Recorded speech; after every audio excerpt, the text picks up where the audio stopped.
ሰላቸው ዋናው ትልቁ ፈተናችን ባለሙያዎችን ከሆነተኛ አንደኛ እያንዳንዱ ዝርያ በምናሰራጭበት ቴክኖሎጂ የዝርያውን ጥቅም ባህሪ እስከ ስሙ ድረስ ለይቶ የማሰራጨት ችግር አለ። ዳዶብሽን ማውን ሲሰራ ተብሏል።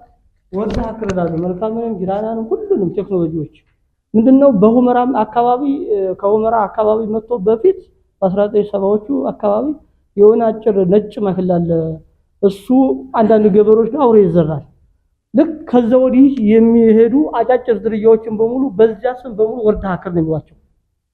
ስለዚህ ቴክኖሎጂ ስናሰራጭ ባለሙያዎቹ መልካም ከወደ 50 ዝርያዎች አሉ።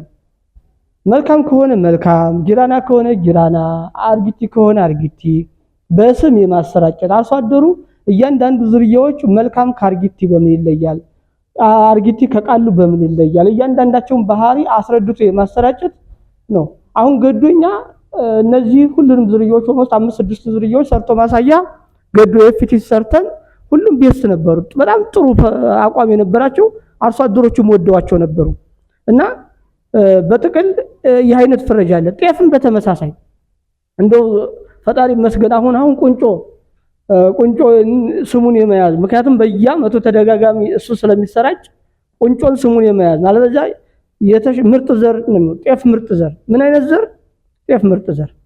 ስለዚህ ይሄን መቅረፍ ያለብን ቴክኖሎጂ እስከ ስሙ እስከ ቴክኖሎጂው ባህሪ አጠቃላይ የቴክኖሎጂውን ጥቅም ሁሉ ያሟላ መረጃ እንደ ባለሙያ ለአርሶ አደሮች የማሰልጠን የማሳየት እንትን አለ። ይሄን እንትን ማለት አለብን። በተለይ አንተ የማሽላ ተወራዋሪ እንደሆነ መጠን ማሽላ ትሰራለህ እና በምርምር የምታወጣቸው የተሻሻሉ ዝርያዎች አሉ። እነዚህን ዝርያዎች ስታወጡ ምን ኳሊቲ ወይም ምን ጥራት ደረጃቸውን አይታችሁ በምርምር የሚወጡ እና እነዚህ ዝርያዎችስ ለዚህ አካባቢ አርሶ አደር ተስማሚ ናቸው ብላ ታምናለህ ወይስ እነሱ ካላቸው ዝርያዎች የተለየ ወይም ያነሰ ኳሊቲ ያላቸው ልዩነታቸውን እናደርጋቸው? እስኪ አባባላ ጥሩ ነው። አሁን ምን መሰላችሁ እንግዲህ ማሽላ በአማራ ክልል በተለይ በዚህ በምስራቅ አማራ በሁለት መልኩ ነው የሚዘራው። በምስራቅ አማራ ያሉ የአካባቢው ዘሮች ጃምዮ ደጋየት እንኳን በዓለም ላይ እነሱን የሚወዳደር ማሽላ የለም። ገብቷችኋል አባባል? አሁን እነዚህ አጫጭር የማሽላ ዝርያዎች እነ መልካም እነ ጊራና ሌሎችም ማርጊቲና የሚባሉ ዝርያዎች አሉ። ጃምዮን ይበልጣሉ አይደለም እኛ እንደተመራማሪ ነው። ገብቷችኋል? የጃምዮ ጥራት በዓለም ላይ የተመሰከረለት ነው። እነዚህ ግን እነ ጃምዮ የረጃጅም ጊዜ የሚፈጁ ማሽላ ዝርያዎች ስንት ወር ነው የሚፈጁ? እስከ 8 ወር 9 ወር ነው የሚፈጁት አይደል? ማሳ ላይ ከሚያዚያ እስከ ህዳር ታህሳስ ድረስ ይቆያሉ። እነዚህኞቹ ማሽላ ዝርያዎች ደግሞ ሐምሌ ይዘሩና በ3 እስከ 4 ወር ባለው ምርት ይሰጣሉ። ሌላው የእናንተ አካባቢ ዝርያዎች ደግሞ ጥራት ብቻም ሳይሆን አገዳቸው ረዛዝም ነው፣ ለከብት ቀለብ ቅድም ያላችኋቸው ጥቅሞች አሉት። ስለዚህ ሁለቱን አነጻጽሮ ይሄኛው ይሻላል ማለት አይቻልም። እያንዳንዳቸው የራሳቸው የሆነ ጥቅም አላቸው። ገብቷችኋል? አጫጭር ዝርያዎቹ ዓላማቸው ድርቅን መቋቋምና ድርቅ በሚኖርበት ጊዜ እንደ ጤፍ በ3 ወር ወይ በ4 ወር ውስጥ ምርት መስጠት የሚችሉ ዝርያዎች ናቸው። ስለዚህ አርሶ አደሩ የድርቅ ፈተና ቢገጥመው አሁን እንደምታውቁት የአካባቢ አየር ለውጥ እየተከሰተ ነው አይደል?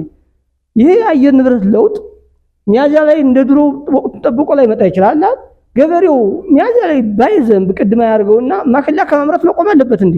ፈጥኖ የሚደርሱ የነዚህን የማሽላ ዝርያዎች ጥራታቸውን እያሻሻል አገዳቸውንም በማዳቀል ረዘም ያለ ቁመት እንዲኖራቸው በማድረግ አሁን በቅርብ ጊዜ እና አርጊቲ ምናምናው ቁመታቸው የተሻለ ረዝም ዝርያዎች ናቸው። ከጊዜ ወደ ጊዜ እየጨመርን የምንሄድበት ሁኔታና ይሄ ነው። ሌላው የእናንተ አካባቢ አብዛኛው የመስኖ ገብ ቦታዎች ወረዳዎች ረዛዝሙን ዝርያ መዝራት አቆመዋል።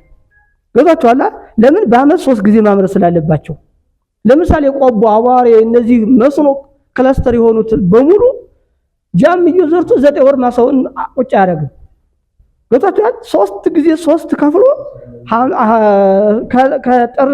ከመስከረም ከጥቅምት እስከ ጥር የካቲት ድረስ አንድ ሰብል ያመርታል።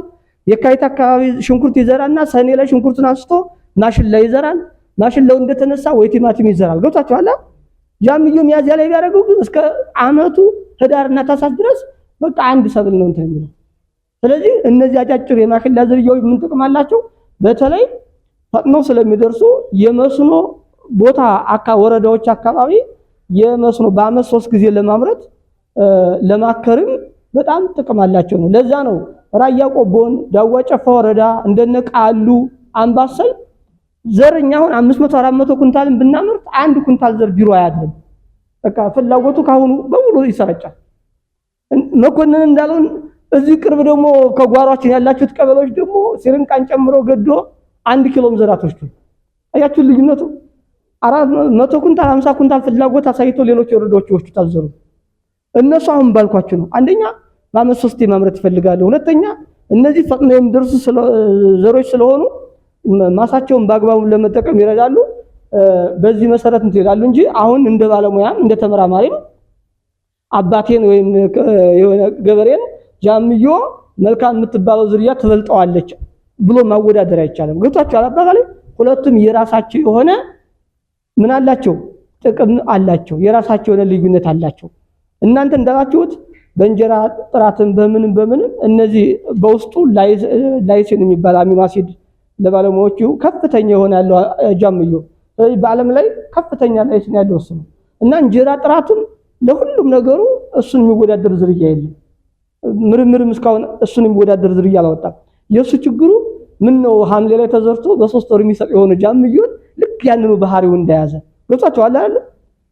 ችግሩ እንዳልኳችሁ 9 ወር ነው። አንድ ሰብል ደግሞ የመድረሻ ጊዜው እየጨመረ በሄደ ቁጥር የራሱ ጥራቱም እየጨመረ ይላል፣ ምርቱም እየጨመረ ይላል። ምክንያቱም የሚዘገይ ነገር አቅሙንም እየተጠቀመ ስለሚሄድ ከፍተኛ ምርት የመስጠት እድሉም ሰፊ ነው።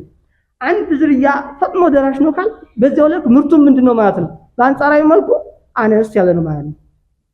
ገብታችኋል አይደል? አሁን ቁንጮና ቦሰትን ብታቆዳጥሩት ቦሰት በጣም ፈጥኖ ደራሽ ነው አይደል? ቁንጮ ደግሞ ዘጌት ይላል። ስለዚህ ዘጌት ማለቱ ምግብ የማሰባሰብና ከፍተኛ ምርት የመስጠት እንትኑ ሰፊ ነው ማለት አይደል? ቦሰት ፈጥኖ በመድረስ ፈጥኖ ደራሽ ነው ስንል ራሱ ተከትቶ ድርቁን ተቋቁሞ የሚሰጠው ምርት አንጻራዊም ቢሆን ከዛኛው እነስ ያለ ይሆናል። ገብታችኋል አይደል? ስለዚህ በዚህ መሰረት ዝርያዎች ልዩነት አላቸው። ነገር ግን አሁን ባልኳችሁ አግባብ እስከ 50 ኩንታል 40 ኩንታል ሊሰጡ የሚችሉ ዝርያዎች ናቸው። እንደነ መልካም አይነት ዝርያዎች እንደነ ጊራን አይነት ዝርያዎችና በክለስተር የመጠቀም ሚያዚያን አልዘነበና ማሽላ ዘራ የምንልበት ዘመን አውቅቷል። ባለሙያዎቹ እኛ ሞክረናቸዋል። ገዶ ኤፍቲሲ ባለሙያዎች ነበራቸው ያኔ በሰርቶ ማሳያ ሁሉንም ዝርያዎች ሞክረናቸው በጣም ጥሩና አርሶ አደሩም የመረጣቸው ዝርያዎች ናቸውና መጠቀም አለብን ማለት ፈልገና መሰግናለሁ።